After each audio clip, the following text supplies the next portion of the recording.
Hello all, welcome to Drawing from Home. I'm your host, Alan Bentley.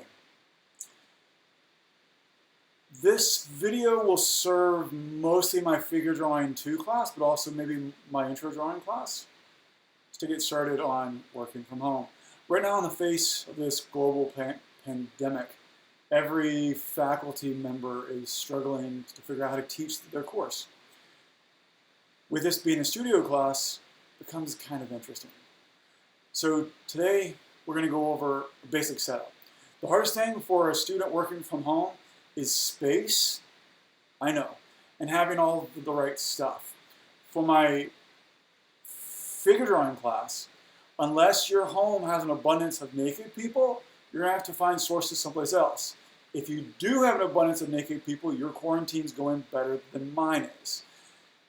So I'm using this torso, and you got to get the right lighting to get started. So here I have a basic clamp light from Home Depot, which you have to have a good light if you're going to draw. We use charcoal, so you have to have good lights and shadows. If you don't have a clamp light from Home Depot, do not go get one, because you should not be going out due to social distancing. Come on, people. If you have one, great. If you don't, what do you use? The lamp from your desk? The antique lamp from your grandmother? You know, the one you're never allowed to touch? That one. Tell your parents it's for school. It'd be great.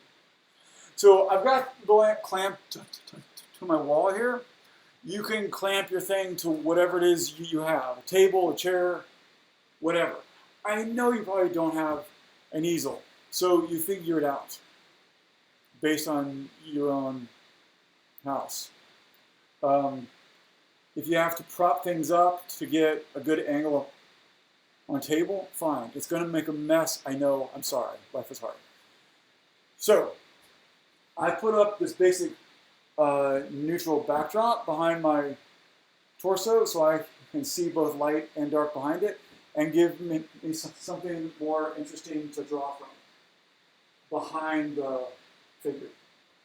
For my intro classes, you're going to have various items I'll tell you to find, to draw as your sources, but this is kind of what I'm looking for: a good light and a good backdrop behind it. The backdrop can be whatever, but you have to take it into account as well.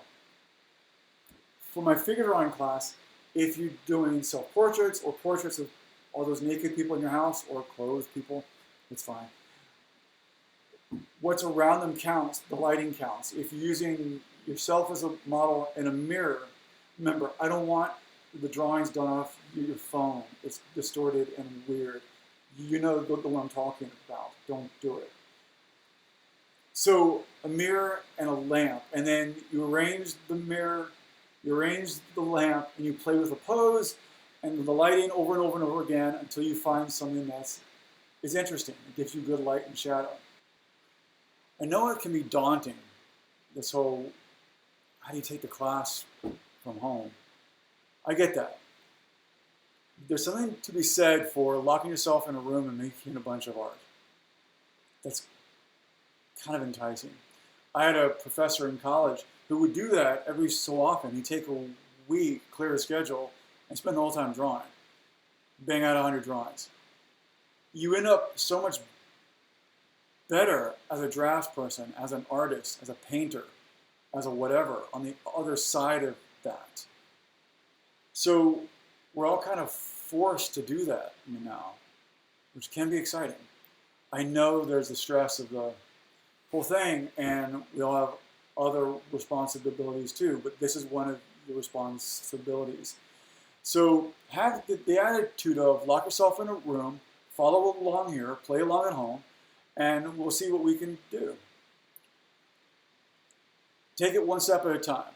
First, make a setup, find a space. The garage, outside, kitchen table, wherever you can find, claim that as your space.